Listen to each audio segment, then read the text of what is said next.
Yesus menemukan aku dalam dosa. Hatiku berkeluh kesah dan sukar, tapi ku diangkat oleh tangan Yesus dan dipimpinnya di jalan yang benar. Tiada lain pelindung seperti Yesus, tiada lain sahabat seperti Dia.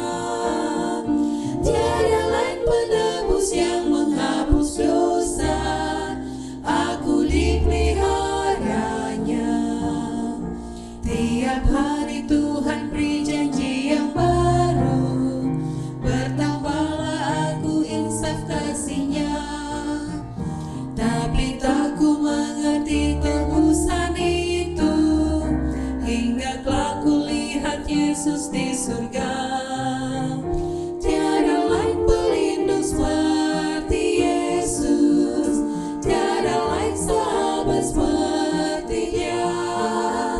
Tiada lain penebus yang menghapus dosa, aku dipeliharanya.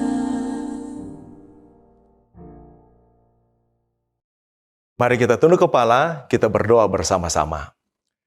Bapa di sorga, terima kasih atas berkat Tuhan. Saat ini, dalam tuntunan kuasa Roh Kudus-Mu, kami memohon, tuntunlah ibadah di sepanjang Sabat ini, untuk kemuliaan bagi Tuhan dan menjadi berkat bagi kami semua. Kami siap menerima berkat-berkat Tuhan, makna-makna rohani di dalam ibadah Sabat ini. Terima kasih. Dalam Yesus Kristus kami berdoa. Amin. Renungan rumah tangga pada hari Sabat ini diberikan judul yang sederhana. Ingat kampung halaman. Ada makna yang tersendiri dari judul yang sederhana, ingat kampung halaman. Terkadang mereka yang mengatakan ingat kampung halaman kepada mereka yang meninggalkan rumah mereka karena pendidikan di luar kota, karena pekerjaan atau situasi. Maka mereka bisa mengingat kampung halaman mereka. Seringkali judul ini diberikan sebuah lelucon atau sebuah hal bercanda. Ingat kampung halaman, tapi lupa halaman berapa. Ini bukan maksud dari halaman buku, tetapi mereka mengingat kampung halaman mereka untuk rindu kembali ke rumah. Ada beberapa alasan bagaimana mereka bisa mengingat kampung halaman mereka, atau dalam sebuah arti mereka harus kembali. Ada waktu yang mereka dapat gunakan untuk kembali ke kampung halaman mereka. Pertanyaan-pertanyaan sederhana muncul ketika mereka mengingat kampung halaman mereka, atau mereka sementara menuju dari tempat mereka untuk pulang ke kampung halaman mereka. Bisa saja berpikir, bagaimana kampung halaman saya? Apakah seperti itu saja? Atau sudah ada perkembangan? Ketika mau ke kampung halaman, pasti ada kerinduan untuk bertemu dengan keluarga, untuk bertemu dengan sahabat-sahabat ketika kecil bersama. Atau rindu kampung halaman, rindu masakan rumah yang sederhana, tetapi dibuat oleh ibu dengan sangat lezat. Ada sebuah syair lagu yang berjudul seperti ini. Mungkin seringkali kita nyanyikan, betapa bahagianya di rumah tangga. Tetapi lagu ini dalam bahasa Inggrisnya memiliki judul yang sederhana. Singkat saja, tetapi penuh makna, yaitu Love at Home. Sederhana jika diartikan dalam bahasa Indonesianya, berjudul Kasih di Rumah. Ini merupakan hal yang sederhana, tetapi ini menjadi satu alasan yang paling kuat kenapa mereka yang meninggalkan rumah karena pekerjaan, karena pendidikan atau situasi apapun, mereka mengingat kampung halaman mereka karena mereka ingin kasih yang mereka hadapi alami dalam kehidupan mereka ketika mereka mula-mula ada dalam keluarga mereka, yaitu kasih yang ada dalam keluarga. Bukan melihat bagaimana kampung halaman mereka berkembang, bukan melihat atau ingin bertemu dengan sahabat atau keluarga, atau rindu masakan rumah yang sederhana dan lezat. Tapi mereka mengingat kampung halaman mereka karena situasi kasih yang mereka telah alami saat mereka lahir, saat mereka bertumbuh, dan mengalami kasih itu di dalam rumah mereka. Suasana kasih yang sangat berharga dalam kehidupan keluarga umat Tuhan. Kasih di saat suami atau ayah mendidik mereka dalam ajaran dan nasihat Tuhan dalam Efesus 6 ayat 4. Kasih di saat ibu atau orang tua mereka, istri, menjadi ibu yang baik dalam Amsal 31 ayat 28.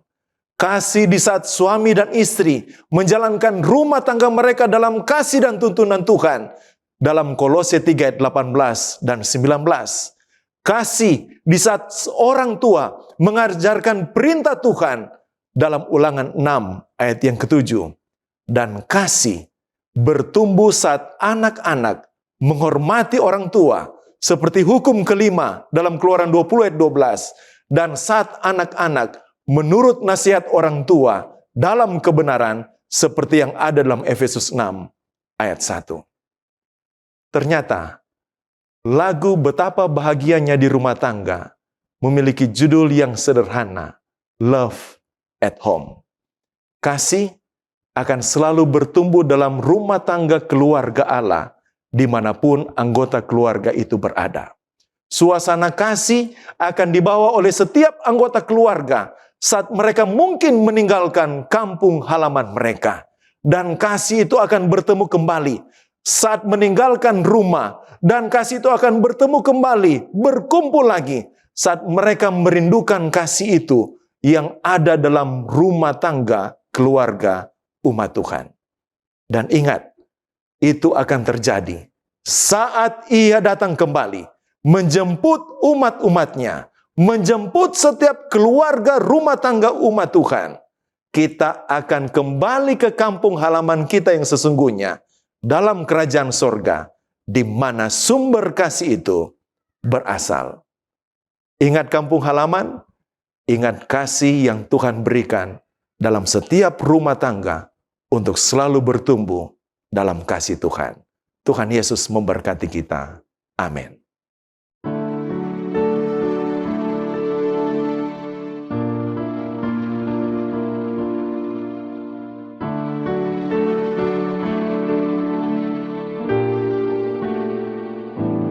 Alas, indeed, my Savior bleed, and in my sovereign die.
Shalom, salam sejahtera di dalam kasih Tuhan kita Yesus Kristus. Puji Tuhan kita boleh berjumpa kembali dalam program pendalaman Alkitab melalui pelajaran Sekolah Sabat bersama dengan kami Cornelius Media. Kita sudah tiba di pelajaran yang ke-7 dengan tema doa praktis. Kami tetap mengingatkan, mari kita belajar Sekolah Sabat di tempat kita masing-masing. Saya Pendeta Edward Taliwongso bersama dengan Pendeta Felix Gosal dan Pendeta Widodo Purwanto kembali lagi akan menolong dalam pendalaman Alkitab kita pada kesempatan ini. Sebelum kita belajar firman Tuhan, mari kita tunduk kepala dan kita berdoa. Bapa Tuhan kami Allah yang maha baik, kami bersyukur berterima kasih oleh karena Engkau hanya sejauh doa. Kembali lagi kami mau belajar tentang doa, bukalah hati dan pikiran kami. Di dalam nama Yesus kami sudah berdoa. Amin. Ada 4 bagian dalam program ini. Yang pertama kita melihat dasar Alkitabiah, yang kedua kita menggali makna dari ayat hafalan, yang ketiga pokok pikiran yang muncul dari pelajaran hari per hari, dan di bagian akhir kita tiba kepada aplikasi. Mari kita lihat dasar Alkitabiah. 1 Raja-Raja 19 ayat 1-18. Elia mengalami ketakutan dan keputusasaan setelah ancaman Izebel. Tetapi Allah menguatkan dan memulihkannya. Tuhan menyatakan dirinya bukan dalam kekuatan besar, melainkan melalui suara lembut dan memberi Elia tugas yang baru. Matius 6 ayat 5-8. Yesus Kristus mengajarkan agar doa itu dilakukan dengan tulus, bukan untuk pamer di depan orang. Allah mengetahui kebutuhan umatnya sebelum mereka meminta kepadanya. Lukas 11 ayat 2-4, Yesus memberikan contoh doa yang menekankan penghormatan kepada Allah, permohonan kebutuhan sehari-hari, pengampunan dan perlindungan dari pencobaan.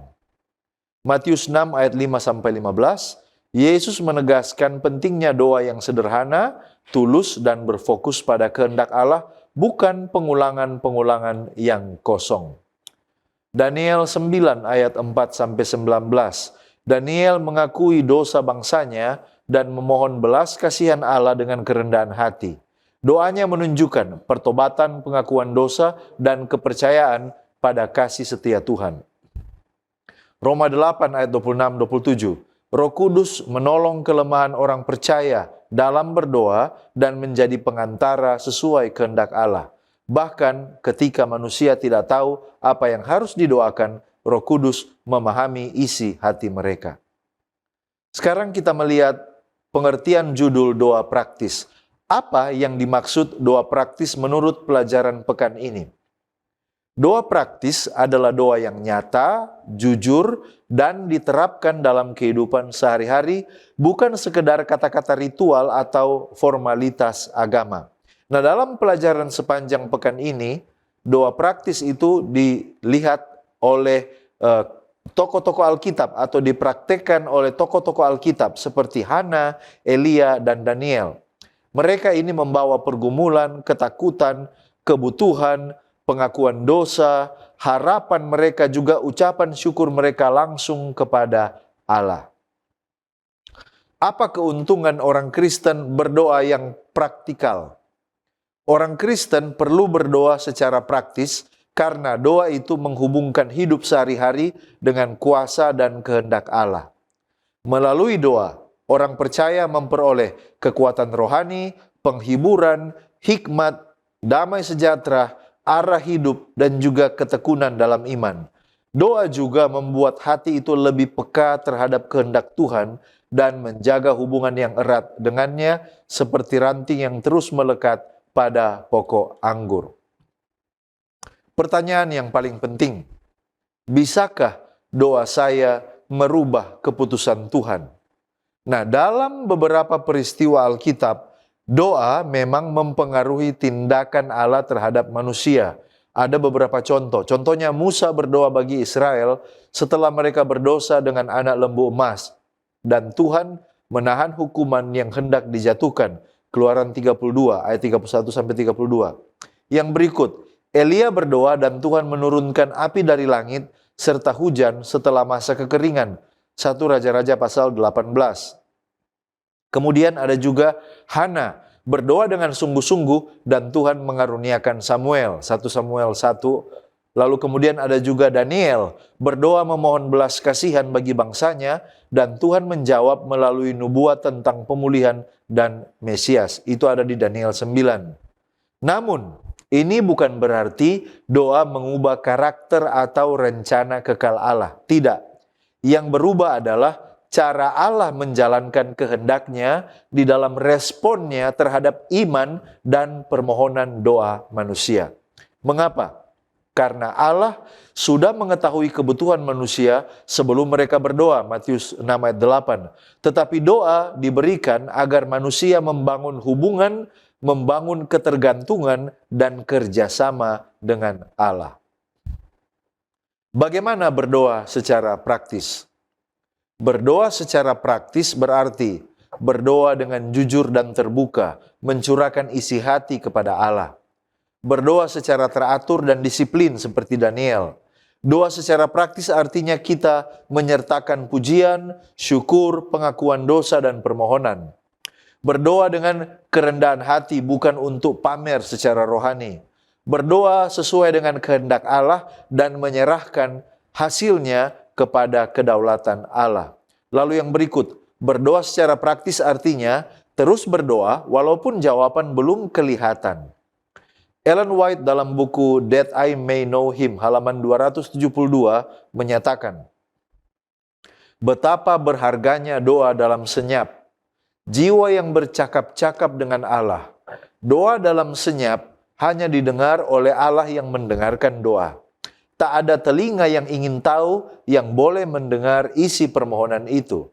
Dengan tenang namun penuh semangat, jiwa harus merentangkan tangannya kepada Allah. Dan pengaruh yang manis serta abadi akan terpancar dari dia yang melihat dalam senyap, yang telinganya terbuka terhadap doa yang timbul dari hati. Dia yang dengan iman yang sederhana menjalin persekutuan dengan Allah akan mengumpulkan sinar-sinar cahaya ilahi untuk menguatkan dan menopangnya dalam pertempuran melawan setan. Kita datang pada ayat hafalan Mazmur 62 ayat 9. Percayalah kepadanya setiap waktu, hai umat, curahkanlah isi hatimu di hadapannya. Allah ialah tempat perlindungan kita.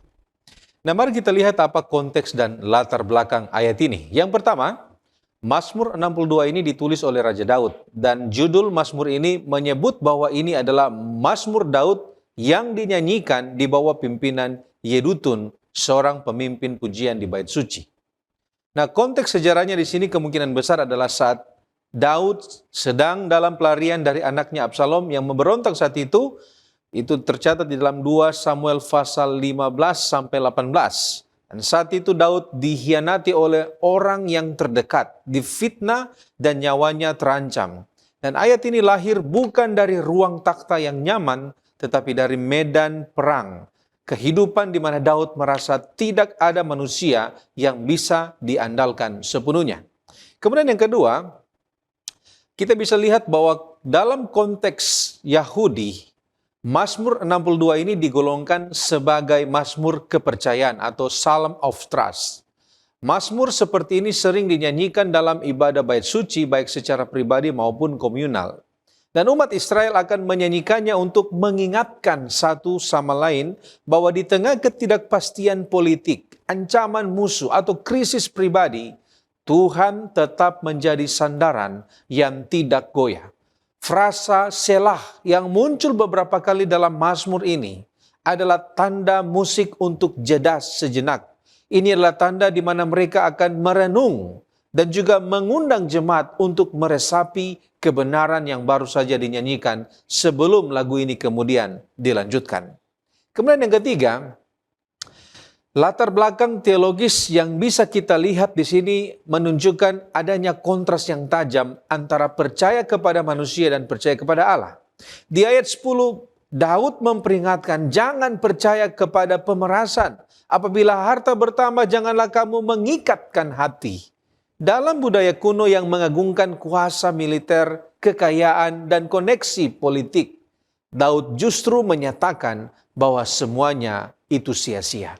Mazmur ini adalah penyataan iman yang radikal bahwa hanya Allah yang memiliki kuasa dan kasih setia.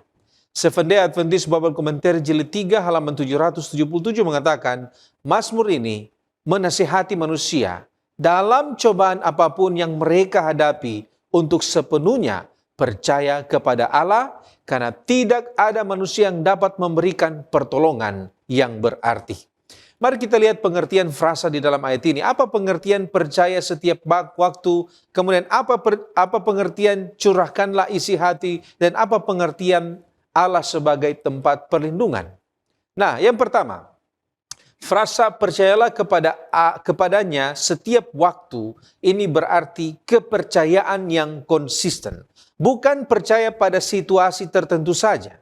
Kata Ibrani yang muncul pada kata ini berarti segala waktu atau setiap saat. Ini bukan sekedar ajakan untuk percaya pada hari Sabat atau pada saat ke gereja atau pada saat doa pagi, doa petang. Tapi kepercayaan di sini adalah kepercayaan yang terus-menerus. Secara teologis, ini mencerminkan sifat Allah yang tidak berubah. Karena Allah sama kemarin, hari ini, dan selamanya, maka kepercayaan kita harusnya juga stabil, sama seperti Allah yang tidak berubah.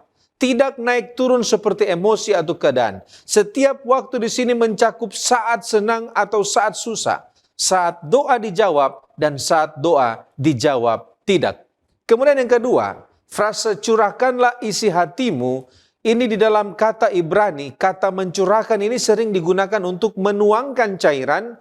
Bisa saja itu air, bisa saja itu darah korban, atau bisa saja mencurahkan roh. Dan ini menggambarkan tindakan melepaskan beban secara total, tidak ada yang ditahan. Isi hati atau lev di dalam budaya Ibrani, ini adalah pusat pikiran, ini adalah emosi dan juga kehendak. Jadi, mencurahkan hati di sini berarti bahwa seluruh masalah hidup kita, seluruh keraguan, ketakutan, kemarahan, kebingungan, ataupun apa yang kita hadapi, kita serahkan itu kepada Tuhan. Dan ini berbeda dengan doa yang formal dan kaku. Tuhan tidak meminta kita tampil rapi, tapi Dia mengundang kita untuk mencurahkan segalanya di hadapan Tuhan. Yang ketiga, frasa tempat perlindungan di sini juga bisa diterjemahkan benteng atau tempat bersembunyi. Tapi ini bukan tempat sekedar persembunyian yang pasif. Ini adalah benteng yang aktif melindungi dari serangan. Secara teologis ini berbicara tentang Allah sebagai benteng dan tempat perlindungan. Allah adalah tempat perlindungan, dan ini memberikan jaminan bahwa di tengah badai kehidupan ada satu tempat di mana jiwa kita aman, tidak digoyahkan oleh ancaman eksternal maupun internal. Di dalam buku Prayer halaman 10, di sana Ron White mengatakan, semoga kita tetap dekat dengan Tuhan, sehingga dalam setiap cobaan yang tak terduga, pikiran kita akan tertuju kepadanya secara alami, seperti bunga yang tertuju pada matahari. Buku yang sama halaman 12 mengatakan, Anda dapat berlindung ke tempat rahasia yang maha tinggi. Lengannya yang kekal akan selalu melindungi Anda. Sekarang kita masuk pada pokok pembahasan Elia berdoa di tengah krisis. Menurut konteks pelajaran hari Minggu, siapa Elia dan apa krisis yang dihadapinya? Elia menurut 1 Raja-Raja 17 adalah seorang yang berasal dari Tisbe di Gilead yang dipanggil Allah menjadi nabinya untuk memanggil bangsa Israel kembali kepada penyembahan yang benar di tengah kemurtadan dan penyembahan berhala pada zaman Raja Ahab dan juga Ratu Izebel. Arti namanya sendiri ialah Yahweh adalah Allahku. Dan Elia merupakan salah satu nabi terbesar dalam Alkitab. 2 Raja-Raja pasal 2 ayat 1-11 memberikan gambaran bagaimana Tuhan mengangkat Elia hidup-hidup ke surga. Malia keempat ayat 5 juga menubuatkan bahwa Allah akan mengutus Nabi Elia menjelang hari Tuhan yang besar dan dahsyat itu. Kemudian pada peristiwa Yesus dimuliakan di atas gunung, Matius 17 ayat 3 memberikan informasi bahwa Musa dan Elia tampak berbicara dengan Yesus. Nah, mengenai krisis yang terjadi, Alfa Omega Jilid 3 halaman 88 katakan bahwa sejak kematian Yerobeam sampai munculnya Elia di hadapan Ahab, orang-orang Israel menderita kemerosotan yang terus-menerus. halaman 93 katakan, pengaruh yang merusak dalam pemerintahan Ahab membawa Israel jauh tersesat dari Allah. Dan bayangan gelap kemurtadan menudungi seluruh negeri itu. Praktek penyembahan berhala ada di mana-mana. Halaman 94 katakan, begitulah kemuliaan Israel lenyap. Belum pernah umat pilihan Allah jatuh sedemikian hinanya dalam kemurtadan. Kemudian Seventh-day Adventist Bible Commentary volume 2 halaman 811 sampai 813 katakan bahwa Elia muncul sebagai seorang yang membawa pekabaran mendesak dari Allah. Saat itu adalah masa krisis. Dosa telah merajalela di negeri itu, dan jika tidak dihentikan akan segera menyeret semua orang dalam kehancuran yang tragis. Inilah gambaran krisis yang dihadapi oleh Elia pada waktu itu. Bagaimana kehidupan spiritual Elia? Mengapa Elia berdoa dan apa isi doanya di saat krisis? Alfa Omega Jilid 3 halaman 97 memberikan gambaran tentang kehidupan spiritual Elia. Ia adalah seorang yang setia dan selalu berdoa. Tinggal jauh sekali dari kota yang ramai serta tidak menjabat suatu kedudukan yang tinggi dalam hidupnya. Elia mendedikasikan dirinya untuk menjalankan maksud Allah. Perkataan oleh iman yang berkuasa ada pada bibirnya, dan seluruh hidupnya telah dibaktikan kepada pekerjaan pembaruan. Pekabarannya laksana minyak Gilead bagi jiwa-jiwa yang sakit dosa dari semua orang yang ingin disembuhkan. Mengapa dia berdoa di tengah krisis? Alfa Omega Jilid 3 halaman 97 sampai 98. Elia berdoa karena jiwanya tertekan melihat Israel semakin tenggelam ke dalam penyembahan berhala. Dan dikatakan, ia memandang kemurtadan ini dengan sedih dan duka. Dengan menderita tekanan batin, ia memohon kepada Allah untuk menghukum bangsa itu di jalan mereka yang jahat, agar mereka boleh dituntun untuk melihat di dalam terang yang benar perpisahan mereka dari surga. Ia rindu melihat mereka dibawa kepada pertobatan sebelum mereka melangkah lebih jauh dalam perbuatan jahat. Nah, salah satu doa Elia dalam krisis rohani dan kemurtadan yang merajalela ialah memohon Allah untuk tidak menurunkan hujan. Alasannya menurut Alfa Omega Jilid 3 halaman 98 adalah karena para penyembah Baal percaya bahwa embun dan hujan bukanlah berasal dari Tuhan, melainkan berasal dari tenaga-tenaga alam. Itulah sebabnya kepada suku-suku Israel yang murtad, termasuk Raja Ahab, harus ditunjukkan hasil kebodohan bersandar pada kuasa Baal demi berkat-berkat yang tidak pasti. Dan dikatakan bahwa sampai pada saat mereka kembali pada Allah dengan pertobatan dan mengenalnya sebagai sumber segala berkat, maka tidak akan turun hujan atau embun ke atas negeri itu. Yakobus 5 ayat 17-18 katakan, Elia adalah manusia biasa sama seperti kita, dan ia telah bersungguh-sungguh berdoa supaya hujan jangan turun, dan hujan pun tidak turun di bumi selama 3 tahun dan 6 bulan. Lalu ia berdoa pula dan langit menurunkan hujan dan bumi pun mengeluarkan buahnya. Sekarang apa yang terjadi di Gunung Karmel dan mengapa Gunung Karmel? Pusat pertunjukan kuasa Allah sehubungan dengan doa Elia terjadi di Gunung Karmel, di mana di hadapan Ahab, Elia meminta agar semua orang Israel beserta nabi-nabi Baal dan Astoret berkumpul di sana. Mengapa harus Gunung Karmel? Karena Gunung Karmel dulunya adalah simbol keindahan, di mana di salah satu puncak tertingginya terdapat mezbah Tuhan yang telah hancur. Di sana kini berdiri mezbah penyembahan kepada Baal dan Asyera. Nah, Alfa Omega Jilid 3 halaman 119 katakan bahwa Gunung Karmel dapat dilihat dari jauh di negeri itu dan tingginya dapat terlihat dari pelosok-pelosok kerajaan Israel. Di kaki gunung itu orang dapat melihat dengan jelas apa yang sedang terjadi di atas. Allah benar-benar dihina oleh penyembahan berhala di lereng gunung itu yang ditutupi oleh hutan. Itulah sebabnya Elia memilih tempat ketinggian yang mencolok mata ini untuk menunjukkan kuasa Allah dan untuk mempertahankan kebesaran namanya. Jadi Elia berdiri sebagai satu-satunya orang yang muncul untuk mempertahankan kebesaran Tuhan, berhadap-hadapan dengan Raja Ahab dan nabi-nabi palsu serta dikelilingi oleh wakil-wakil Israel. Namun malaikat-malaikat surga berpasukan mengelilingi dia dan menjaganya. Elia tidak gentar dan takut, berdiri dengan penuh kesadaran untuk menjalankan tugas yang diperintahkan Allah. Ia kemudian menantang para nabi Baal untuk mempersembahkan korban dan memanggil Allah mereka.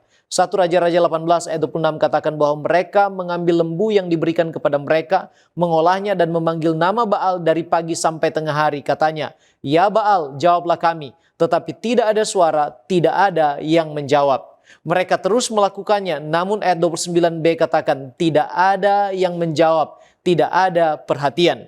Kemudian tibalah giliran Elia berdoa. Elia berkata dalam 1 Raja-Raja 18 ayat 37, "Jawablah aku ya Tuhan, jawablah aku, supaya bangsa ini mengetahui bahwa Engkaulah Allah, ya Tuhan, dan Engkaulah yang membuat hati mereka tobat kembali." Nah, bagaimana sikap Elia dalam berdoa, dan apakah doa Elia di tengah krisis itu dijawab, serta apa dampaknya?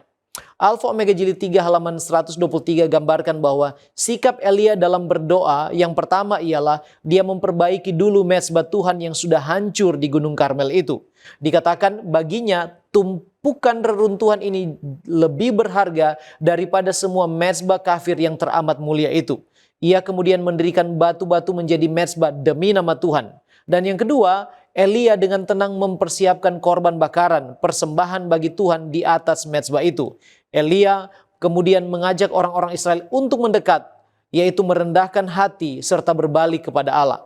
Yang ketiga, sikap doa Elia adalah sederhana namun dengan iman dan penuh keyakinan. Dikatakan di halaman 124 Alfa Omega Jilid 3, Elia berdoa dengan sederhana dan sungguh-sungguh memohon kepada Allah untuk menunjukkan kuasanya atas Baal supaya orang Israel dapat dipimpin berbalik kepadanya. Nah, doanya dijawab oleh Tuhan. Sebab dikatakan tidak berapa lama setelah doa Elia, Tuhan menjawab doa-doanya. 1 Raja-Raja 18 ayat 38. Lalu turunlah api Tuhan menyambar habis korban bakaran, kayu api, batu dan tanah itu, bahkan air yang dalam pari itu habis dijilatnya. Sekarang apa dampaknya? Orang-orang menjadi takut dan tak berdaya di hadapan hadirat Allah yang tak kelihatan itu. Mereka takut jangan-jangan api dari Tuhan akan membakar mereka juga, dan akhirnya 1 Raja-Raja 18 ayat 39 katakan bahwa ketika seluruh rakyat melihat kejadian itu, sujudlah mereka serta berkata, Tuhan dialah Allah, Tuhan dialah Allah. Mereka sadar akan betapa besarnya pendurhakaan mereka kepada Allah dalam penyembahan kepada Baal. Dan Alfa Omega Jilid 3 halaman 125 kembali katakan, mereka mengetahui keadilan dan kemurahan Allah dalam menahan hujan dan embun sehingga mereka dibawa untuk mengakui namanya. Kini mereka siap menerima bahwa Allah Elia adalah di atas setiap berhala. Bagaimana kehidupan spiritual Elia sesudah doanya dijawab? Mengapa ia kemudian menjadi takut serta kecewa? Dan apa respon atau reaksi Allah terhadap ketakutan dan kekecewaan Elia? 1 Raja-Raja 19 ayat 1-3 merupakan titik balik yang menceritakan kelemahan manusiawi Elia. Setelah apa yang terjadi di Gunung Karmel, Isabel menyuruh seorang suruhan untuk menyampaikan ancaman akan membunuh Elia. Dan ayat 3 bagian A katakan, maka takutlah ia, Elia, lalu bangkit dan pergi menyelamatkan nyawanya. Ia sesaat kehilangan pegangan iman, melupakan semua yang Tuhan telah nyatakan. Ayat 4 katakan bahwa ia takut dan kecewa lantas memohon agar ia mati saja. Sekarang bagaimana reaksi Allah terhadap goncangan iman Elia? Allah tidak marah dan meninggalkan Elia saat itu. Justru ayat 5 dan 6 memberikan gambaran menarik tentang kasih karunia Allah dan panjang sabarnya, bahwa Allah justru menyiapkan makanan untuk Elia yang cukup baginya untuk 40 hari dan 40 malam. Alfa Omega Jilid 3 halaman 137 katakan, Nabi yang lelah dan putus asa itu tidak dibiarkan bergumul sendiri dengan kuasa-kuasa kegelapan yang sedang menindasnya. Allah mendatangi hambanya yang terkena cobaan itu, dan melalui percakapan dengan Allah, Elia pada akhirnya dikuatkan untuk memahami dan menjalankan seluruh kehendak Allah. Terima kasih pendeta. Selanjutnya kita melihat tema ketika doa terasa tak dijawab. Bagaimana Alkitab menggambarkan pengalaman dari seorang yang namanya Hana dalam menghadapi doa yang tampaknya belum dijawab dan bagaimana hasil akhirnya. Sekarang mari kita lihat dulu keadaan Hana. Hana sangat sedih karena dia mandul, 1 Samuel 1 ayat 6-7. Lalu kemudian dia datang kepada Tuhan dengan tangisan dan doa yang sungguh-sungguh, 1 Samuel 1 ayat 10. Isi dari doa Hana adalah dia memohon seorang anak laki-laki, lalu dia bernazar menyerahkannya kepada Tuhan. Nah, respon awal untuk waktu yang lama, tampaknya Allah berdiam diri dan tidak menjawab. Tetapi Hana tetap datang kepada Allah dengan iman dan dengan ketekunan.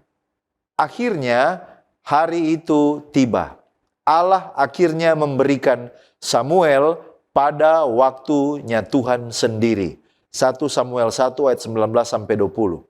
Jadi, pelajarannya adalah Allah mendengar doa umatnya meskipun jawabannya tidak selalu segera.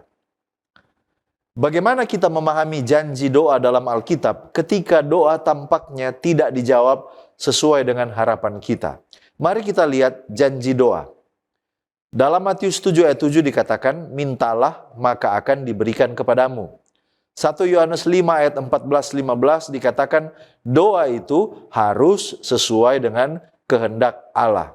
Nggak ada prinsip teologis bahwa Allah itu bukan mesin pengabul permintaan, tetapi Dia adalah Bapa yang bijaksana. Ia melihat the big picture, gambaran besar yang tidak selalu dapat dipahami oleh kita manusia. Roma 8 ayat 28. Ada beberapa faktor yang mempengaruhi doa. Faktor yang pertama adalah kehendak Allah. Kehendak Allah itu lebih tinggi dari kehendak kita manusia. Yang kedua adalah motivasi hati. Mengapa? Doa yang egois tidak berkenan di hadapan Allah. Yakobus 4 ayat 3. Yang ketiga, ada dosa yang terus dipertahankan. Dosa ini menghambat relasi dengan Allah. Mazmur 66 ayat 18. Lalu yang keempat adalah faktor iman dan ketekunan. Allah menghendaki ketergantungan yang terus-menerus. Dan yang kelima adalah faktor sikap hati.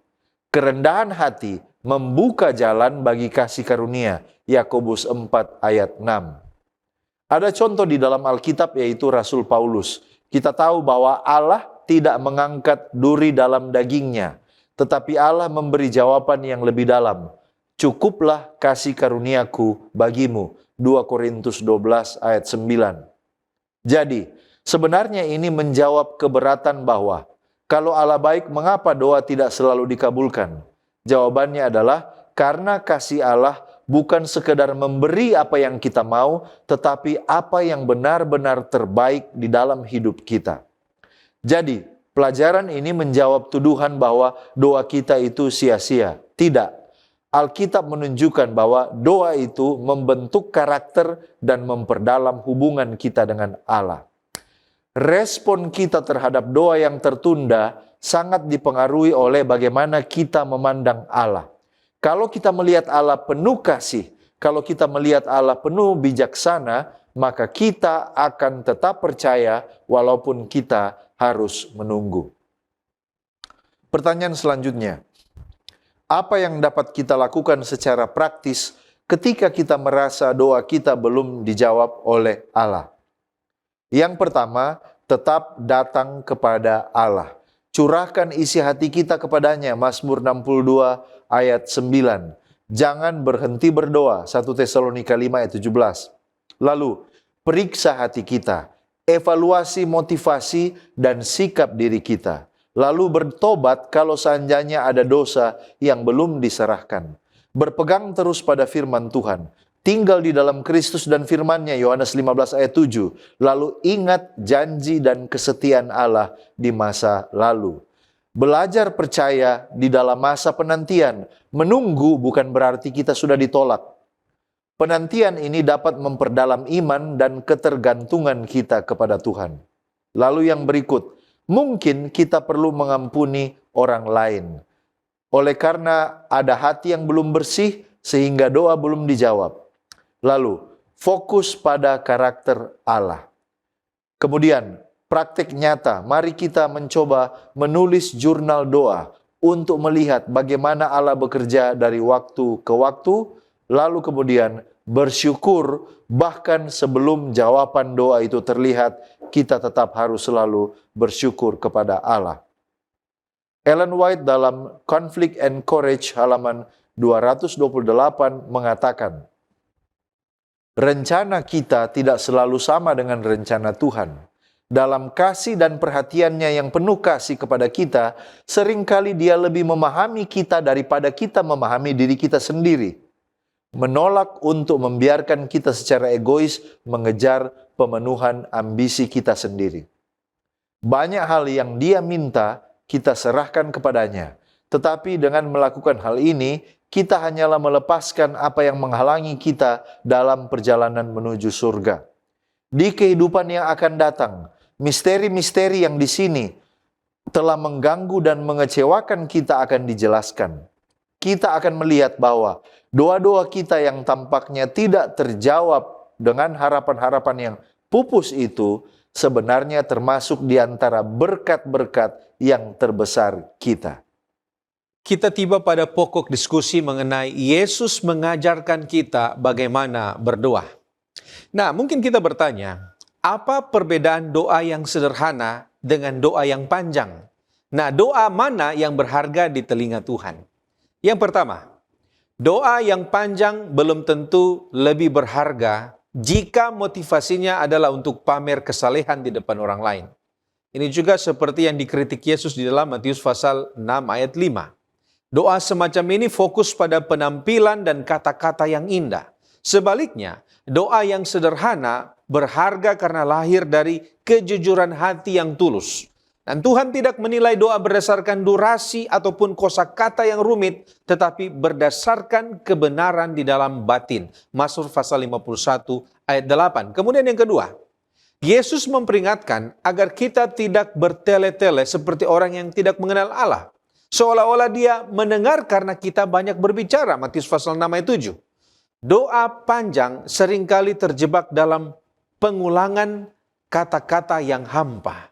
Sementara doa yang sederhana, seperti doa pemungut cukai, dia berdoa, "Ya Allah, kasihanilah aku orang berdosa." Lukas 18 ayat 13. Ini adalah doa yang langsung pada inti permasalahan. Ya, ada pengakuan dosa, ada permohonan kasih karunia di sana. Jadi secara teologis, Allah sudah tahu apa yang kita butuhkan sebelum kita minta. Matius 6 ayat 8. Jadi nilai doa bukan pada bagaimana cara kita memberikan informasi kepada Tuhan, tetapi bagaimana kita menyatakan ketergantungan kita kepada Tuhan. Kemudian yang ketiga, perlu dicatat bahwa Yesus sendiri kadang berdoa semalaman suntuk, doa yang sangat panjang. Lukas pasal 6 ayat 12. Jadi doa panjang bukanlah masalah jika lahir dari kerinduan intim untuk bersekutu dengan Bapa. Masalahnya di sini adalah ketika panjangnya doa itu digunakan untuk memanipulasi rohani. Doa yang berharga di telinga Tuhan adalah doa yang bersifat hubungan, baik itu singkat di tengah kesibukan ataupun panjang di tengah malam pada saat kita sendiri. Selama doa tersebut menghubungkan hati kita dengan hati Allah, maka doa itu berharga di telinga Tuhan. Di dalam buku Prayer halaman 60, Ronubuat mengatakan doa yang paling indah sekalipun hanyalah kata-kata kosong jika tidak mengungkapkan perasaan hati yang sebenarnya.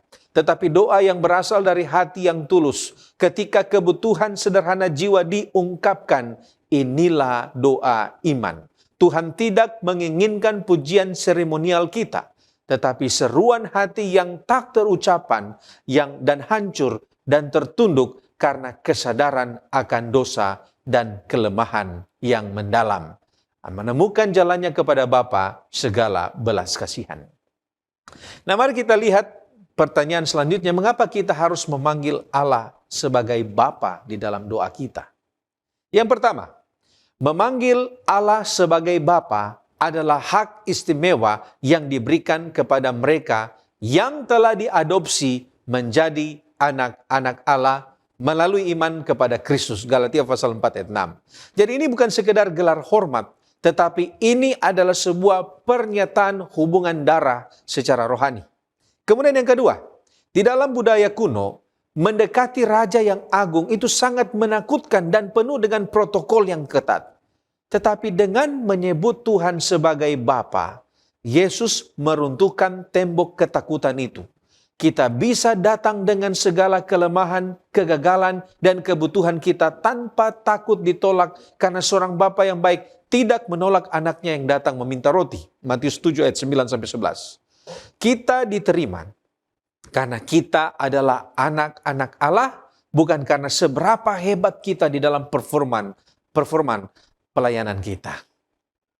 Kemudian yang ketiga, memanggil Allah sebagai Bapa, ini juga berarti kita mengakui otoritas Allah sebagai kepala keluarga ilahi. Seorang anak yang baik menghormati bapaknya dan ingin meniru karakternya. Jadi doa Bapa kami mengandung komitmen untuk hidup selaras dengan nilai-nilai kerajaan atau keluarga kerajaan surga. Kita meminta kekuatan untuk menjadi serupa dengan Bapa di dalam karakter Allah.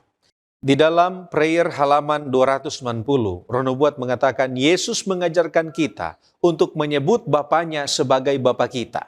Ia tidak malu menyebut kita saudara, Ibrani 2 ayat 11.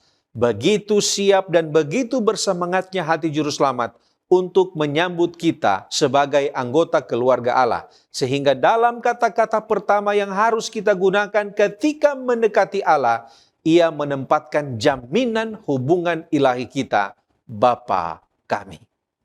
Nah, mungkin kita bertanya, apa arti doa yang mengatakan jangan membawa kami dalam pencobaan? Apakah Tuhan membawa kita ke dalam pencobaan? Nah, mari kita lihat. Yang pertama, kata Yunani peirasmos bisa berarti ujian atau godaan. Nah, di dalam konteks doa ini, kita tidak meminta agar terhindar dari segala kesulitan hidup. Tetapi, kita berdoa agar tidak dibawa ke dalam situasi pencobaan atau situasi di mana kita mungkin tergoda untuk jatuh dalam dosa dan murtad. Kemudian yang kedua, Alkitab dengan tegas berkata dalam Yakobus pasal 1 ayat 13, apabila seorang dicobai, janganlah ia berkata pencobaan ini datang dari Allah, sebab Allah tidak dapat dicobai oleh yang jahat, dan ia sendiri tidak mencobai siapapun. Jadi jelas, doa ini bukan menyatakan jika Allah yang memberikan cobaan atau permintaan agar Tuhan mengubah sifatnya. Melainkan ayat ini atau doa ini adalah pengakuan manusia akan kelemahan dirinya sendiri, dan dia mengaku bahwa dia mudah untuk jatuh di dalam dosa jika tanpa Tuhan. Kemudian yang ketiga, frase tetapi lepaskanlah kami daripada yang jahat, di sini menjelaskan maksud sebelumnya. Kita meminta Tuhan untuk menjadi penjaga kehidupan kita. Kita sadar bahwa iblis sementara berkeliling seperti singa yang mengaung-ngaung 1 Petrus 5 ayat 8, mencari siapa yang dapat ditelannya, dan doa ini adalah proklamasi ketergantungan kepada Allah. Di dalam prayer halaman 300 dikatakan godaan adalah bujukan untuk berbuat dosa. Dan ini bukan berasal dari Allah, melainkan dari setan dan dari kejahatan hati kita sendiri. Terima kasih pendeta, kita tiba pada pokok pembahasan pujian, pengakuan, permohonan, ucapan syukur. Apa latar belakang format doa pujian, pengakuan, permohonan, dan ucapan syukur? Ini adalah pola atau struktur doa yang sebenarnya diajarkan oleh Yesus untuk kita ikuti. Pertama-tama dalam Matius 6 ayat 5, Yesus menekankan untuk jangan berdoa seperti orang-orang munafik, yaitu hanya untuk dilihat orang. Yesus katakan dalam Matius 6 ayat 6, tetapi jika engkau berdoa, masuklah ke dalam kamarmu, tutuplah pintu dan berdoalah kepada Bapamu yang ada di tempat tersembunyi. Maka Bapamu yang melihat yang tersembunyi akan membalasnya kepadamu. Doa harus menjadi pengalaman pribadi terhubung dengan Allah. Kemudian yang kedua, Yesus tekankan di ayat yang ketujuh, jangan berdoa seperti orang yang tidak mengenal Allah dengan cara bertele-tele dalam doanya dan terlalu banyak kata-kata. Sebab ayat 8 katakan bahwa Allah tahu apa saja yang kita perlukan. Seventh-day Adventist Bible Commentary volume 5 halaman 345. Doa bukanlah memberikan informasi kepada Allah mengenai hal-hal yang tidak dia ketahui. Dan juga tidak dimaksudkan sebagai cara untuk membujuknya melakukan sesuatu yang tidak ingin dia lakukan. Doa menghubungkan kita dengan yang Maha Tahu dan menata kehendak kita agar secara efektif dapat selaras dengan kehendaknya. Nah, setelah menekankan dua hal ini, Yesus berkata di ayat yang ke-9 bagian A, karena itu berdoalah demikian, yaitu doa yang kita kenal dengan doa Bapa kami di ayat 9-13. Bapa kami yang di sorga, dikuduskanlah namamu, datanglah kerajaanmu, jadilah kehendakmu di bumi seperti di sorga. Berikanlah kami pada hari ini makanan kami yang secukupnya, dan ampunilah kami akan kesalahan kami, seperti kami juga mengampuni orang yang bersalah kepada kami. Dan jangan membawa kami ke dalam pencobaan, tetapi lepaskanlah kami daripada yang jahat. Karena Engkaulah yang mempunyai kerajaan dan kuasa dan kemuliaan sampai selama-lamanya. Amin. Seventh-day Adventist Bible Commentary volume 5 halaman 345-346 menyatakan bahwa doa ini tidak harus diikuti secara persis kata per katanya. Namun Yesus memberikan teladan atau suatu pola atau struktur dalam doa yang berisi pujian, pengakuan, permohonan, dan ucapan syukur. Atau dengan kata lain adalah model Acts yang di dalamnya ada adoration, confession, supplication, dan juga thanksgiving. Nah, pola doa seperti ini juga tergambar jelas dalam kitab Mazmur, di mana ada kerinduan untuk memuji dan memuliakan Allah, mengakui dan memohon ampun dosa, mengutarakan segala permohonan, lalu ditutup dengan ucapan syukur. Sekarang bagaimana dengan format yang ada di dalam doa Daniel? Dalam Daniel 9 ayat 4-19, kita dapat menemukan pola yang serupa. Di ayat 4 Daniel berkata dalam doanya, "Ah Tuhan, Allah yang maha besar dan dahsyat, yang memegang perjanjian dan kasih setia terhadap mereka yang mengasihi Engkau serta berpegang pada perintah-Mu." Daniel melanjutkan doanya dengan pengakuan akan dosa pribadi, keluarga, dan juga bangsanya, memohon Tuhan menunjukkan kemurahan untuk mengampuni dosa-dosa mereka. Di dalam doanya ada permohonan dan ucapan syukur. Ayat 18 dan 19. "Ya Allahku, arahkanlah telingamu dan dengarlah. Bukalah matamu dan lihatlah kebinasaan kami dan kota yang disebut dengan namamu. Sebab kami menyampaikan doa permohonan kami ke hadapanmu, bukan berdasarkan jasa-jasa kami, tetapi berdasarkan kasih sayangmu yang berlimpah-limpah. Ya Tuhan, dengarlah. Ya Tuhan, ampunilah. Ya Tuhan, perhatikanlah dan bertindaklah dengan tidak bertangguh, oleh karena Engkau sendiri Allahku, sebab kotamu dan umatmu disebut dengan namamu." Nah, bagaimana aturan dalam format doa ini? Yang pertama, pujian dan penyembahan. Pujian dalam doa adalah tindakan memuliakan Allah karena siapa Dia, kudus, penuh kasih, berkuasa, setia, dan benar. Pujian tidak berfokus pada kebutuhan manusia, tetapi pada kebesaran Allah sendiri. Mengagungkan nama Tuhan dan mengakui Dialah yang berkuasa atas segala sesuatu. Menyebutkan sifat-sifat Allah, kasih, kuasanya, kesetiaan, serta kemurahannya. Memuji Allah dengan kata-kata, mazmur, ataupun nyanyian rohani. Yang kedua, pengakuan. Pengakuan dosa adalah keterbukaan hati di hadapan Allah dengan mengakui kesalahan, dosa, dan kelemahan, serta memohon pengampunannya. Datang dengan kerendahan hati dan kejujuran, menyebutkan dosa secara pribadi dan spesifik kepada Allah, memohonkan kemurahannya untuk pengampunan, dan mengklaim janji firman-Nya untuk pengampunan dosa seperti dalam 1 Yohanes 1 ayat 9 atau Mazmur 51 ayat 1-4, dan juga disertai dengan komitmen untuk bertobat serta memohon kuasa untuk berubah dan tidak melakukannya lagi. Yakobus 5 ayat 16, "Karena itu hendaklah kamu saling mengaku dosamu dan saling mendoakan supaya kamu sembuh. Doa orang yang benar, bila dengan yakin didoakan, sangat besar kuasanya." Yang ketiga, permohonan. Permohonan adalah menyampaikan kebutuhan, kerinduan, dan harapan kepada Allah, serta memohon pertolongannya sesuai dengan kehendaknya. Bagaimana melakukannya? Meminta dengan iman dan kerendahan hati, memohon sesuai dengan kehendak Tuhan, bukan sekedar keinginan pribadi, dan percaya bahwa Allah mendengar serta menjawab doa. Juga kita boleh klaim janji-janji firman-Nya bahwa Ia mendengar dan menjawab doa seperti yang tercatat di dalam Matius 7 ayat yang ke-7. Dan yang terakhir, yang keempat, ucapan syukur. Ucapan syukur adalah ungkapan terima kasih kepada Allah atas kasih, pemeliharaan, pengampunan, dan berkat-berkat-Nya, juga kepastian akan jawaban doanya. Mazmur 107 ayat 1, "Bersyukurlah kepada Tuhan sebab Ia baik." Mazmur 95 ayat 2, "Dengan nyanyian syukur masuklah ke hadapannya." Filipi 4 ayat 6, "Janganlah hendaknya kamu khawatir tentang apapun juga, tetapi nyatakanlah dalam segala hal keinginanmu kepada Allah dalam doa dan permohonan dengan ucapan syukur." Sekarang apa dampak nyata format doa ini? Yang pertama, saudaraku, kita dituntun pada pemahaman bahwa doa bukanlah hanya berisi permintaan, tetapi juga pujian, pengakuan, dan ucapan syukur. Yang berikutnya, kita dibawa pada kualitas doa yang intim dengan Allah, bercakap-cakap dengannya seperti kepada seorang sahabat, mencurahkan isi hati kita kepada Allah. Kebahagiaan sejati halaman 87, doa adalah membuka hati kepada Allah seperti kepada seorang sahabat. Doa itu perlu bukan karena supaya Allah mengetahui apa kita sebenarnya, melainkan untuk menyanggupkan kita menerima Dia. Doa bukanlah membawa Allah turun kepada kita, melainkan membawa kita kepadanya. Selanjutnya kita melihat pertanyaan-pertanyaan lain mengenai doa. Menurut pelajaran dan ayat-ayat Alkitab di pelajaran hari Kamis, apa saja alasan mengapa orang percaya tetap perlu berdoa meskipun Allah sudah mengetahui segala sesuatu? Nah, mari kita lihat.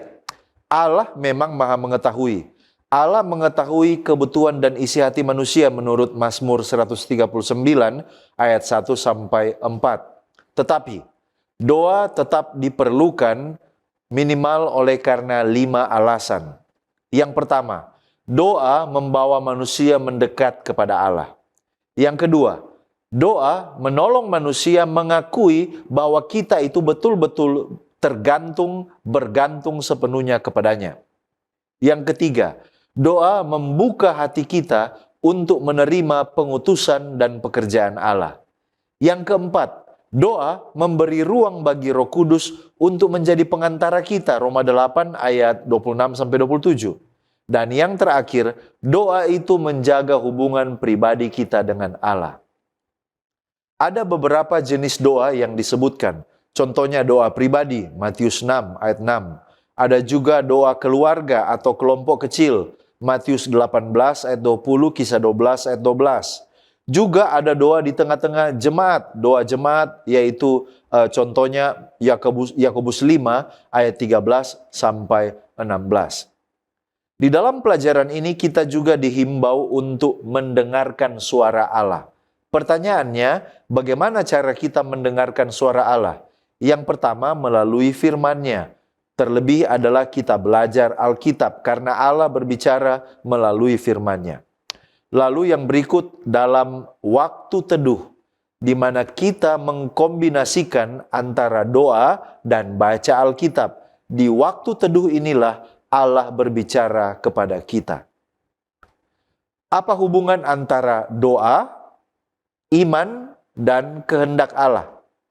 Doa dan iman tidak dapat dipisahkan. Tanpa iman tidak mungkin orang berkenan kepada Allah menurut Ibrani 11 ayat 6. Doa harus disertai dengan keyakinan bahwa Allah itu kasih sesuai dengan karakternya. Lalu bagaimana iman dalam doa? Percaya bahwa Allah itu mendengar dan Dia bekerja, Markus 11 ayat 24. Iman bukan memaksa Allah, tetapi percaya kepada kehendak-Nya. Kehendak Allah itu sebagai pusat doa. Doa harus sesuai dengan kehendak Allah. 1 Yohanes 5 ayat 14. Dan Yesus sendiri mengajarkan, jadilah kehendak-Mu. Matius 6 ayat 10. Tetapi harus berawas-awas dengan yang namanya kesombongan rohani. Merasa bahwa kita sudah cukup menghalangi kehidupan berdoa kita. Manusia membutuhkan Allah itu setiap saat. Yesaya 44 ayat 3. Bagaimana hubungan antara doa dan Alkitab? Allah berbicara melalui Alkitab. Dan doa tanpa Alkitab, tanpa firman, dapat menjadi hanya mengikuti pikiran kita sendiri. Jadi, pertanyaannya, kalau Allah tahu segalanya, mengapa harus berdoa? Jawabannya adalah, karena doa bukan mengubah pengetahuan Allah, tetapi mengubah kita manusia. Doa itu menjawab kesalahpahaman tentang iman. Iman itu bukan kekuatan mental untuk memaksa Tuhan melakukan mujizat, tetapi iman adalah percaya pada karakter dan kehendak Allah. Pertanyaan praktis selanjutnya, bagaimana kita dapat mengembangkan kehidupan doa yang seimbang dan sehat secara praktis? Yang pertama, membangun waktu doa pribadi, menyediakan waktu khusus. Yang kedua, gabungkan doa dengan pembacaan Alkitab. Yang ketiga, belajar mendengarkan suara Allah, membaca firman dengan hati yang terbuka. Yang ketiga, berdoa dalam komunitas, berdoa bersama dengan keluarga, berdoa bersama dengan kelompok kecil, berdoa bersama dengan jemaat. Lalu yang berikut, latih iman kita. Walaupun doa belum dijawab sesuai dengan yang kita mau, tetapi tetap percaya. Lalu kemudian, jaga kerendahan hati. Kalau kita rendah hati, maka kita akan terus-menerus datang kepada Allah. Sehubungan dengan pertanyaan-pertanyaan yang tidak dijawab dalam doa kita, Ellen White mengatakan dalam buku Prayer halaman 110, ada janji-janji berharga dalam kitab suci bagi mereka yang menanti-nantikan Tuhan. Kita semua menginginkan jawaban seketika atas doa-doa kita dan tergoda untuk putus asa jika doa kita tidak segera dijawab. Namun, pengalaman saya telah mengajarkan bahwa ini adalah kesalahan besar. Penundaan itu justru untuk kebaikan kita sendiri. Kita diberi kesempatan untuk melihat apakah iman kita sejati dan tulus ataukah berubah-ubah seperti gelombang laut. Kita harus mengikat diri kita pada mezbah dengan tali iman dan kasih yang kuat dan membiarkan kesabaran melakukan pekerjaannya dengan sempurna. Iman diperkuat melalui latihan yang terus-menerus. Penantian ini tidak berarti bahwa karena kita meminta Tuhan untuk menyembuhkan, tidak ada yang perlu kita lakukan.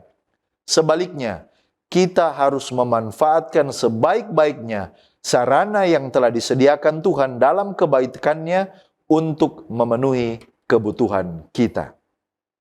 Kita tiba pada pendalaman. Mengapa kita harus fokus kepada Yesus, bukan pada diri sendiri saat berdoa? Yang pertama, Yesus adalah Yesus yang mengubah hidup. Sedangkan kekuatan diri kita tidak dapat mengubah apa-apa. Perubahan hidup tidak terjadi karena kita berusaha lebih keras, tetapi itu terjadi karena kita dekat dengan Yesus. Semakin kita memandang kepada kasih Yesus, pengorbanan Yesus, dan kehidupan Yesus, maka semakin Roh Kudus akan membentuk kita menjadi seperti Yesus. Fokus kepada diri sendiri hanya membuat kita lelah, tetapi fokus kepada Yesus memberi kuasa untuk berubah. Yang kedua, fokus pada diri membuat kita jatuh. Fokus pada Yesus memberi harapan. Kadang-kadang saat kita melihat Yesus atau saat kita melihat Yesus, kita akan belajar rendah hati. Sekaligus kita akan belajar tentang pengharapan. Kita sadar kita berdosa, tetapi kita juga percaya bahwa ada kasih karunia yang bisa memberikan kita kekuatan. Nah, kemudian yang ketiga, Yesus membuka jalan supaya doa kita didengar.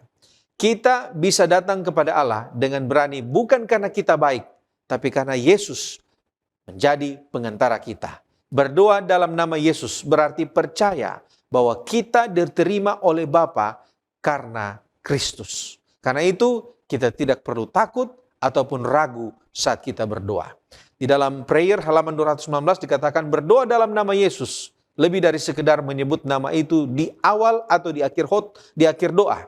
Itu berarti berdoa dalam pikiran dan roh Yesus sambil kita percaya pada janji-janjinya, mengandalkan kasih karunia-Nya dan mengerjakan pekerjaannya. Nah, kalau begitu, apa pengertian datang kepada Tuhan sebagaimana adanya kita? Dan bagaimana membedakan iman yang rendah hati dan sikap pasrah tanpa usaha? Nah, saudaraku yang terkasih, kata atau frasa sebagaimana adanya kita ini mencerminkan doktrin anugerah atau sola gratia. Secara teologis kita datang sebagaimana adanya kita karena kita tidak mampu membersihkan diri kita. Roma pasal 5 ayat 8 mengatakan bahwa akan tetapi Allah menunjukkan kasih-Nya kepada kita oleh karena Kristus telah mati untuk kita ketika kita masih berdosa. Jika kita datang kepada Yesus, kita harus menjadi lebih baik atau kita harus bersih dulu baru kita datang kepada Yesus, maka tidak ada seorang pun yang bisa datang kepada Yesus. Yesus justru memanggil orang-orang yang letih, lesu, dan berbeban berat, bukan orang-orang yang sudah sempurna. Yesus memanggil mereka, memanggil kita semua untuk datang apa adanya kita, sebagaimana adanya kita. Datang kepada Yesus sebagaimana adanya kita adalah pengakuan jujur bahwa keselamatan itu adalah anugerah, bukan oleh karena usaha manusia. Kemudian yang kedua, ada perbedaan mendasar antara iman yang rendah hati dan sikap pasrah yang tanpa usaha. Iman yang rendah hati ini adalah sikap aktif dalam ketergantungan kepada Tuhan. Sikap berserah kepada Tuhan. Tetapi juga adalah sikap yang responsif terhadap pimpinan Tuhan. Artinya di sini orang ini adalah orang yang beriman, dia menyerahkan semuanya kepada Tuhan, tapi dia siap taat dan dia berusaha dengan kekuatan untuk menjalankan perintah yang Tuhan berikan. Sedangkan sikap pasrah tanpa usaha ini adalah sikap pasif dan seringkali menghindar dari tanggung jawab. Sikap ini menggunakan anugerah sebagai alasan untuk tidak bertobat atau tidak berusaha. Kemudian yang ketiga, di dalam Matius pasal 7 ayat 16, Yesus pernah berkata bahwa dari buahnya lah kamu akan mengenal mereka. Iman yang rendah hati akan menghasilkan buah pertobatan. Ada perubahan sikap, ada usaha untuk meninggalkan dosa, dan ada kerinduan untuk menyenangkan hati Tuhan. Yakobus pasal 2 ayat 17 mengatakan bahwa iman tanpa perbuatan pada hakikatnya adalah mati. Sebaliknya, sikap pasrah tanpa usaha cenderung tidak ada pertumbuhan karakter, tidak ada perjuangan melawan dosa, dan seringkali disertai dengan pembenaran diri. Di dalam Step to Christ halaman 51, di sana dikatakan, demikian juga kamu adalah seorang berdosa. Kamu tidak dapat menebus dosa-dosa masa lalumu. Kamu tidak dapat mengubah hatimu dan menjadikan dirimu kudus. Tetapi Allah berjanji untuk melakukan semua ini bagimu melalui Kristus. Kamu percaya pada janji itu. Kamu mengakui dosa-dosamu dan menyerahkan dirimu kepada Allah. Kamu ingin melayani Dia. Sama seperti Kristus memberi kekuatan kepada orang lumpuh untuk berjalan ketika orang itu percaya bahwa ia telah disembuhkan, begitulah adanya jika kamu mempercayainya. Saudaraku, sebagai penutup dan aplikasi dari apa yang kita pelajari dan diskusikan bersama, sekali lagi, apa artinya doa praktis? Doa praktis adalah doa yang nyata diterapkan dalam kehidupan sehari-hari, bukan hanya sekedar teori atau kebiasaan formal. Doa praktis berarti hidup dalam hubungan yang terus-menerus dengan Tuhan, membawa setiap pergumulan, keputusan, pekerjaan, dan pelayanan kepadanya. 1 Tesalonika 5 ayat 17, tetaplah berdoa, artinya tetap terhubung dengan Tuhan. 1 Petrus 5 ayat 7, serahkanlah segala kekhawatiranmu kepadanya sebab Ia yang memelihara kamu, menyerahkan hidup kita di dalam doa. Nah, bagaimana mengimplementasikan doa praktis dengan berhasil? Berdoa secara teratur dan selalu hati terhubung dengan Allah dengan penuh kerendahan hati, iman, keyakinan, dan dilakukan dengan penuh kesungguh-sungguhan. Itulah bagaimana kita boleh mengimplementasikan doa praktis dengan berhasil. Alfa Omega jilid 3 halaman 128 dan 129. Di sana dikatakan bahwa oleh sebab Elia adalah seorang yang besar imannya, maka Allah dapat menggunakannya dalam krisis yang membawa maut ini dalam sejarah bangsa Israel. Ketika ia berdoa, imannya menjangkau dan mencapai janji-janji sorga, dan dengan tabah ia berdoa sehingga permohonannya terkabul. Ia tidak menunggu bukti yang penuh bahwa Allah telah mendengarnya, tetapi dengan berani ia mempertaruhkan segala-galanya dengan mengandalkan tanda yang paling kecil dari kemurahan ilahi. Iman seperti inilah yang dibutuhkan dalam dunia pada masa kini. Iman yang akan berpaut pada firman Allah dan tidak akan berhenti sampai surga mendengarnya. Iman seperti inilah yang menghubungkan kita dengan surga seerat-eratnya dan mendatangkan kekuatan kepada kita untuk mengatasi kuasa kegelapan. Iman, saudaraku, adalah unsur penting dari doa yang terkabul. 1 Yohanes 5 ayat 14 dan 15. Dan inilah keberanian percaya kita kepadanya, yaitu bahwa Ia mengabulkan doa kita jikalau kita meminta sesuatu kepadanya menurut kehendaknya. Dan jikalau kita tahu bahwa Ia mengabulkan apa saja yang kita minta, maka kita juga tahu bahwa kita telah memperoleh segala sesuatu yang telah kita minta kepadanya. Praktisnya dalam format doa praktis harus ada pujian, pengakuan, permohonan, dan ucapan syukur. Conflict and Courage halaman 212 katakan, Elia merendahkan diri hingga ia berada dalam keadaan di mana ia tidak akan mengklaim kemuliaan bagi dirinya sendiri. Inilah syarat agar Tuhan mendengarkan doa, sebab dengan demikian kita akan memujinya. Kebiasaan memuji manusia adalah hal yang berujung pada kejahatan besar. Seseorang memuji orang lain, dan dengan demikian manusia diarahkan untuk merasa bahwa kemuliaan dan kehormatan adalah milik mereka. Ketika Anda meninggikan manusia, Anda memasang jerat baginya dan melakukan persis seperti yang diinginkan setan. Hanya Allah lah yang layak dimuliakan. Sekarang apa tantangan dan apa keuntungan dalam menghidupkan doa praktis? Tantangan untuk menghidupkan kebiasaan berdoa praktis ialah yang pertama, kesibukan dan juga rasa malas. Pena Inspirasi simpulkan bahwa salah satu keberhasilan terbesar iblis adalah membuat manusia terlalu sibuk dan malas untuk datang berdoa. Yang kedua, keraguan dan juga kurangnya kepercayaan. Dalam doa harus ada iman yang kuat, percaya bahwa Allah mendengar dan juga menjawab doa-doa kita. Yang ketiga, dosa yang dipelihara. Yesaya 59 ayat 1 dan 2. Sesungguhnya tangan Tuhan tidak kurang panjang untuk menyelamatkan dan pendengarannya tidak kurang tajam untuk mendengar. Tetapi yang merupakan pemisah antara kamu dan Allahmu ialah segala kejahatanmu. Dan yang membuat dia menyembunyikan diri terhadap kamu sehingga ia tidak mendengar ialah segala dosamu.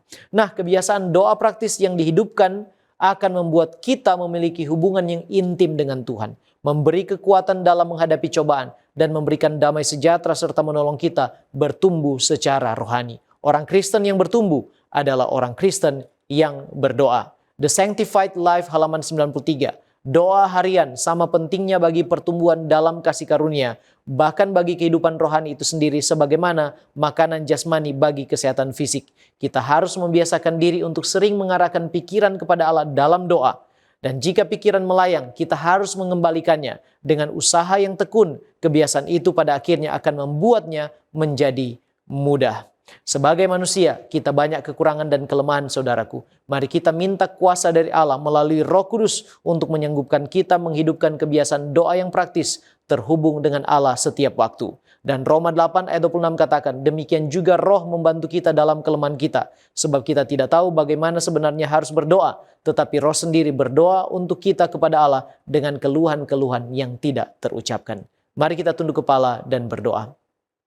Terpujilah Engkau Tuhan, Allah kami yang setia, yang tidak pernah meninggalkan dan membiarkan kami. Engkau baik dulu, sekarang, sampai selama-lamanya.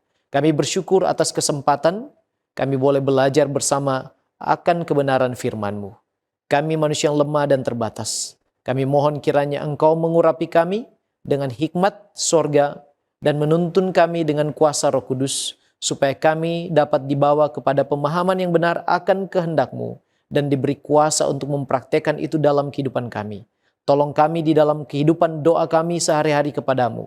Kami boleh berkomunikasi selalu dengan Tuhan dalam doa praktis yang kami praktekkan hari lepas hari. Dan tolong kami juga menjadi juru doa bagi orang-orang di sekitar kami. Tuhan, berkatilah kami umat-umat-Mu untuk tetap setia dan terhubung dengan sorga di dalam doa-doa kami. Kami sudah berdoa memohon ampun dosa dalam nama Yesus. Amin.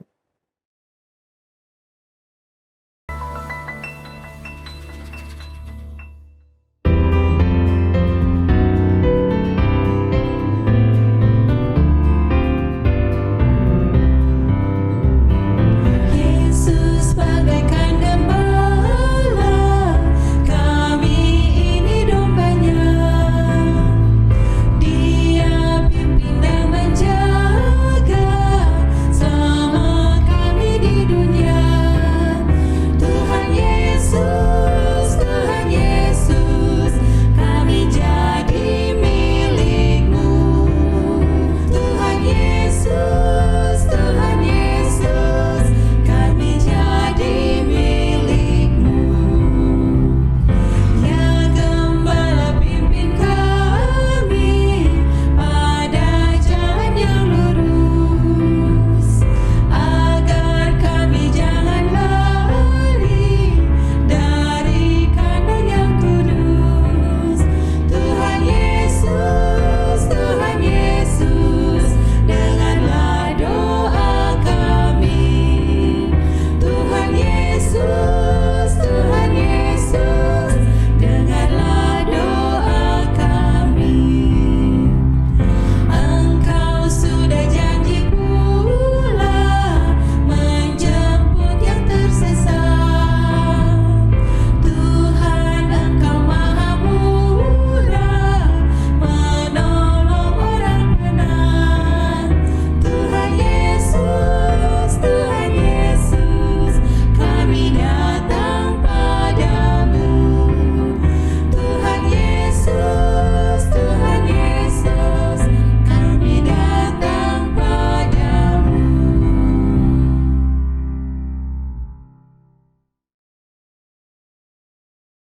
Mari sahabat-sahabat sekalian, kita tunduk kepala dan kita berdoa. Segala puji dan syukur kami naikkan ke hadapan hadirat-Mu. Oleh karena besar kasih setia pertolongan-Mu, Engkau layak menerima pujian dan penghormatan kami. Engkau layak disembah, pencipta langit, bumi, laut, dan segala isinya. Allah yang telah menciptakan hari Sabat, hari di mana kami bersekutu dan menyembah, memperingati Engkau sebagai pencipta segala sesuatu, memperingati Engkau sebagai penebus. Kami datang di hadapan hadirat-Mu pada hari yang diberkati ini, memohon ampun, oleh karena kami mengakui, sesungguhnya kami penuh dengan kelemahan dan dosa. Ampunkan kami, agar kami layak datang ke hadapan hadirat Tuhan. Pada saat ini, kami datang beribadah dan rindu mendengarkan firman. Kiranya Tuhan memberkati hamba-Mu yang telah Engkau pilih. Urapi dengan kuasa Allah Roh Kudus, agar kiranya firman yang keluar dari mulut hamba-Mu berasal dari Tuhan, mengangkat hati kami, menguatkan iman kami, semakin menyediakan kami bagi kedatangan-Mu yang sudah tidak lama lagi. Berdoa untuk seluruh sahabat yang mengikuti ibadah ini dalam setiap pergumulan yang mereka hadapi. Mungkin mereka ada di rumah, mungkin juga di tempat yang lain. Kiranya jamahan kuasa Tuhan boleh menjamah sahabat-sahabat kami. Ada di antara mereka yang bergumul dengan penyakit, ada yang bergumul dengan masalah finansial, masalah keluarga, masalah pekerjaan, masalah rumah tangga. Biarlah kiranya pertolongan Tuhan, hadirat Tuhan memberikan kekuatan dan pengharapan. Seandainya di antara mereka ada yang dalam keadaan sakit, kiranya Tuhan akan tolong, berikan kekuatan dan pemulihan, supaya mereka boleh dipulihkan, diberkati makanan, minuman, obat-obatan, menjadi perpanjangan tangan Tuhan. Terima kasih Bapa untuk ibadah ini. Kiranya ibadah ini menjadi kemuliaan bagi nama-Mu. Nama-Mu yang ditinggikan dan dimuliakan. Berkati Cornelius Media, agar terus menyampaikan kebenaran, berita sukacita dan pengharapan, menjangkau yang belum dijangkau, menjadi jembatan kebenaran. Inilah doa dan sembahyang kami. Di dalam nama Yesus Kristus, kami sudah berdoa dan mengucap syukur. Haleluya. Amin.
Hidup baru di dalam Tuhan.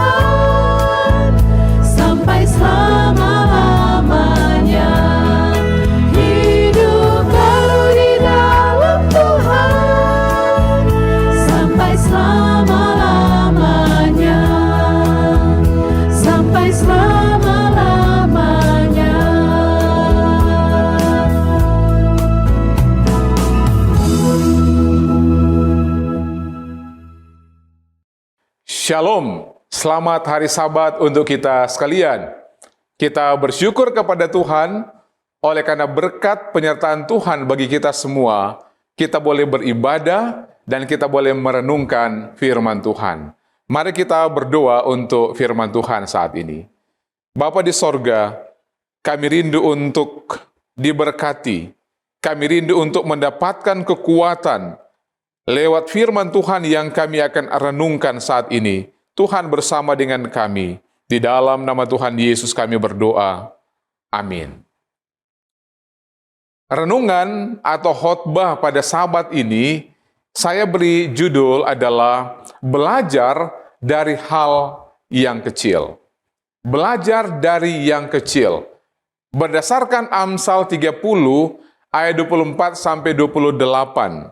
Kalau kita membaca akan ayat-ayat ini, kita akan mendapatkan bagaimana hal yang kecil yang boleh menjadi pelajaran, memberikan hikmat, memberikan tuntunan bagi setiap orang yang percaya kepada Tuhan. Mari kita baca, kita dengarkan ayat ini. Amsal 30 ayat 24 sampai 28. Ada 4 binatang yang terkecil di bumi, tetapi yang sangat cekatan. Semut, bangsa yang tidak kuat, tetapi yang menyediakan makanannya di musim panas. Pelanduk, bangsa yang lemah, tetapi yang membuat rumahnya di bukit batu. Belalang, yang tidak mempunyai raja, namun semuanya berbaris dengan teratur. Cicak, yang dapat kau tangkap dengan tangan, tetapi yang juga ada di istana raja.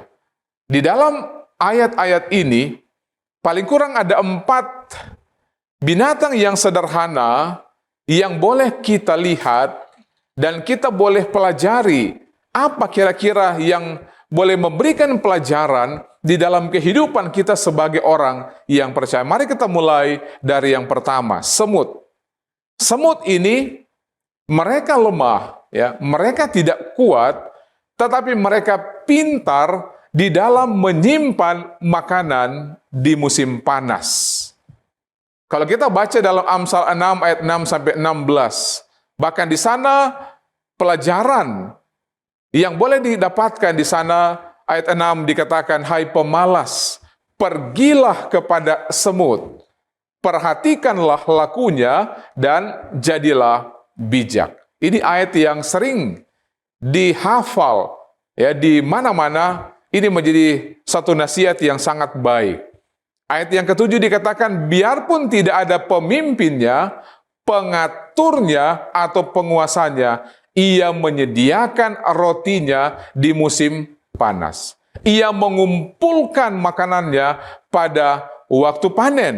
Tidak peduli apa yang terjadi selanjutnya, tetapi dia sudah siap dengan mempersiapkan segala sesuatu. Kita lihat dalam pelajaran ini, di dalam binatang yang sederhana ini, memberikan pelajaran yang sangat baik.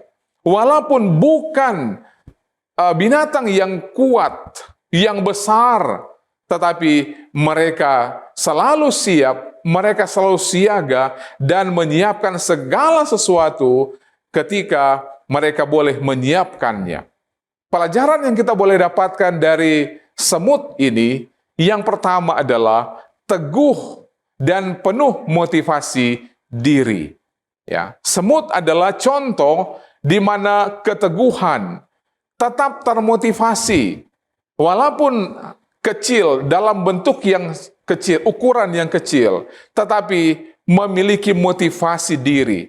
Bayangkan, saudara-saudara, dia dapat memikul beban yang bahkan jauh lebih besar dari ukuran tubuhnya sendiri. Dan itulah semut.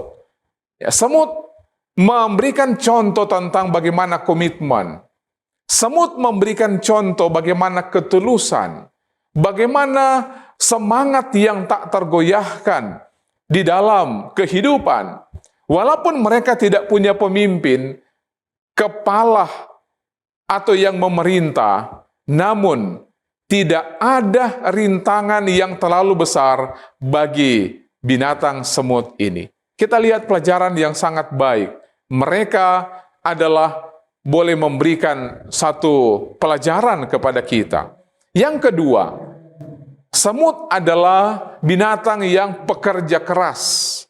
Mereka boleh menghasilkan rajin dan memiliki perencanaan yang matang. Ya, kalau kita aplikasikan dalam kehidupan manusia, ketika manusia itu bekerja keras, dia menyiapkan segala sesuatu, dia rajin, dia memiliki perencanaan yang matang, maka dia akan menjalani akan kehidupannya dengan baik.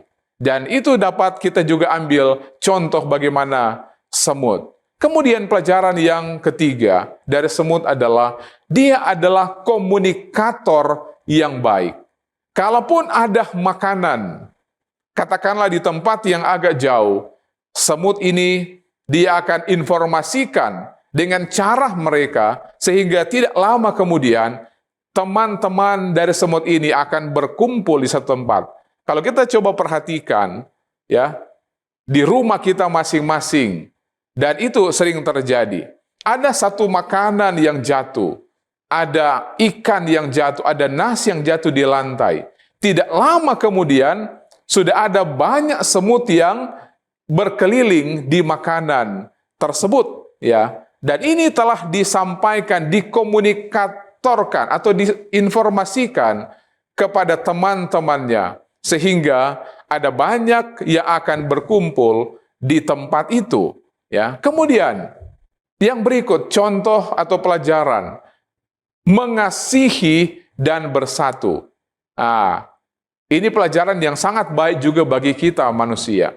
Semut, mereka mencontohkan persatuan.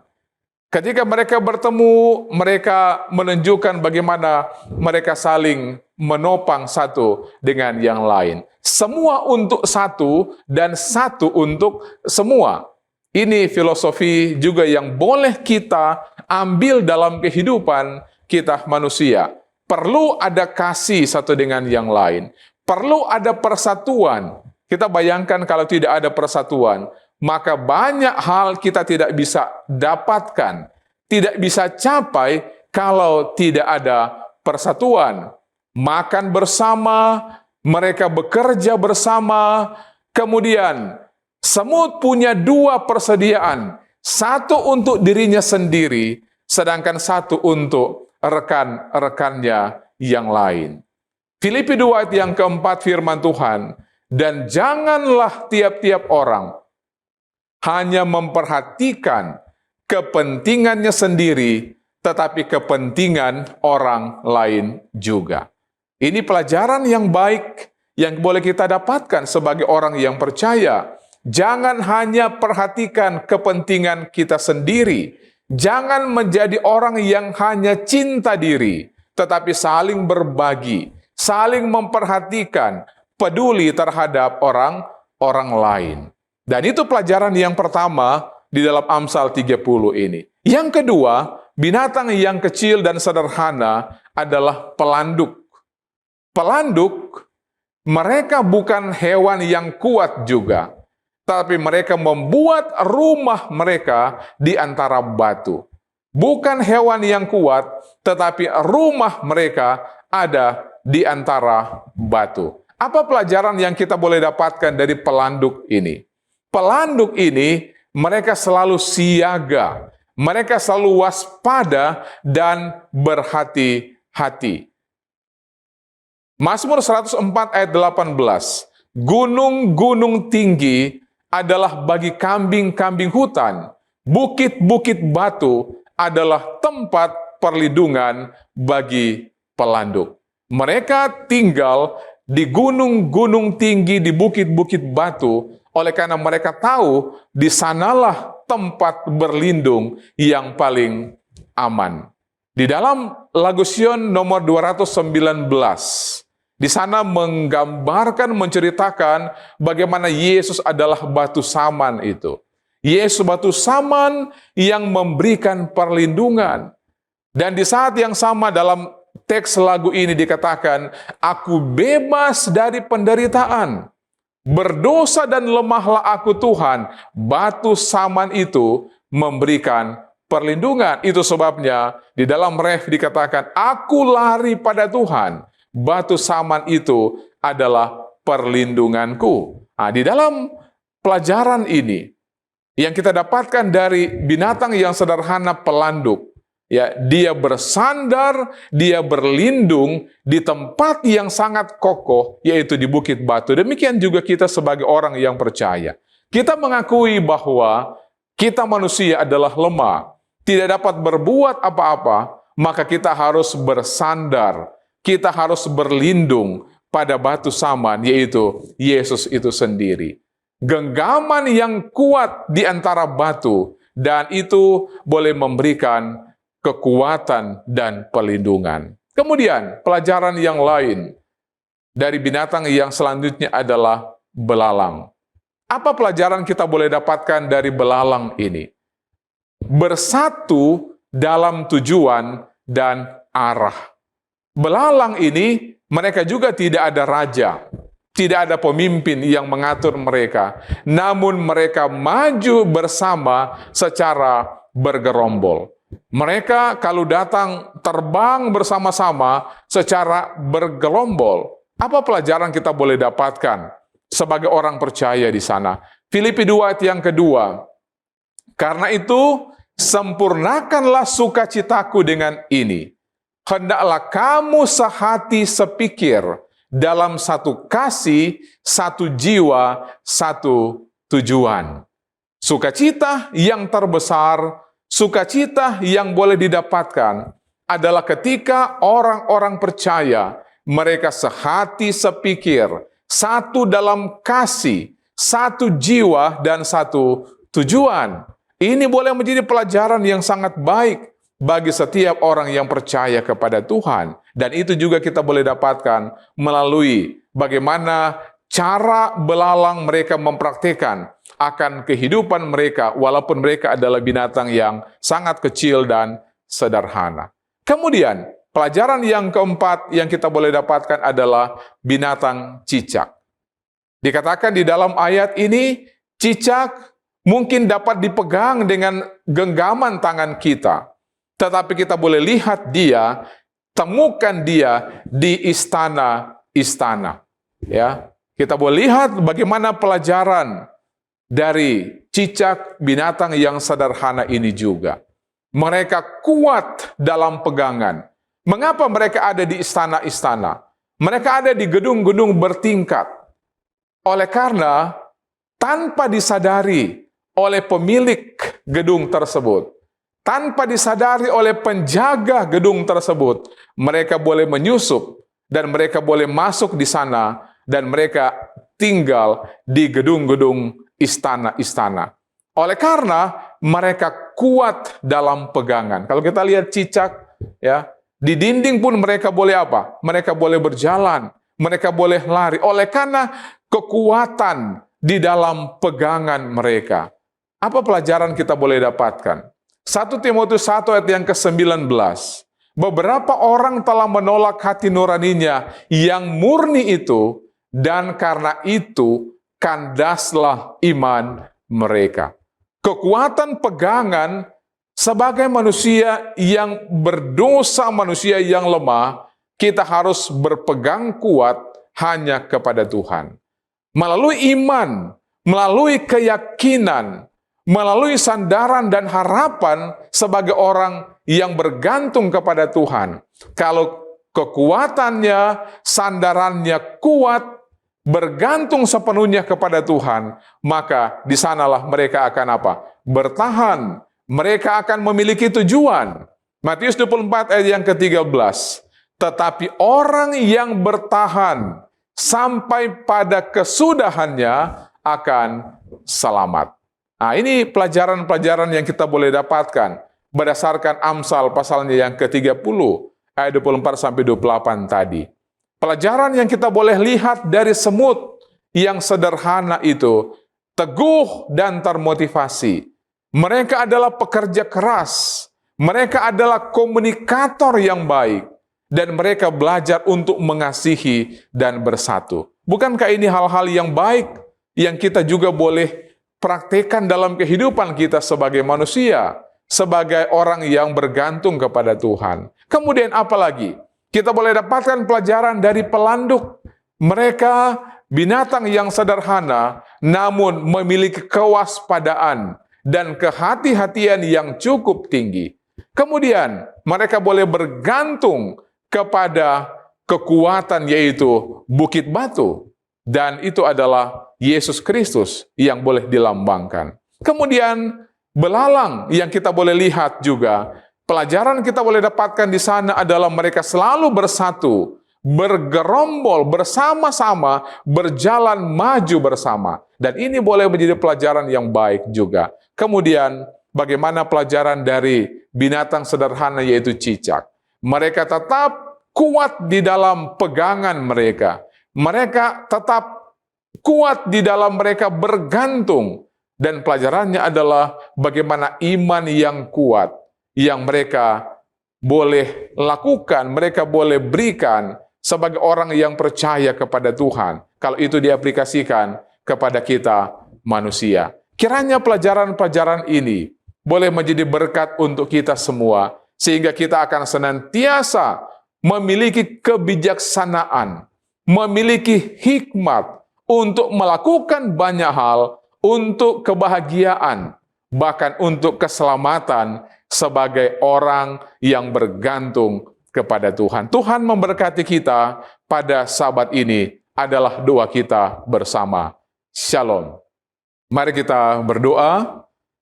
Kami bersyukur ya Tuhan, oleh karena kami boleh mendengarkan nasihat firman-Mu yang terus memberikan pelajaran bagi kami semua untuk kami terus memiliki kebijaksanaan di dalam Tuhan. Ketika mengandalkan kekuatan, kemampuan, dan kebijaksanaan kami semata, maka kami merasa tidak sanggup. Kami hanya mau bergantung berharap kepada Tuhan. Sebagaimana pelajaran yang boleh kami dapatkan pada Sabat ini tentang 4 binatang yang sederhana, namun ada nasihat, ada pelajaran yang boleh diambil di sana. Bagaimana semut yang di dalam praktek akan kehidupan mereka yang sederhana, bagaimana pelanduk, bagaimana cicak, dan bagaimana belalang. Kiranya ini boleh menjadi pelajaran yang baik bagi kami, untuk kami juga hidup, untuk senantiasa berharap bergantung kepada Tuhan. Kami percaya, hanya oleh pertolongan Tuhan, kami boleh menjalani kehidupan kami, dan kami boleh hidup sesuai dengan petunjuk-petunjuk Tuhan. Berkatilah kami semua di dalam ibadah kami, di dalam nama Tuhan Yesus kami berdoa. Amin.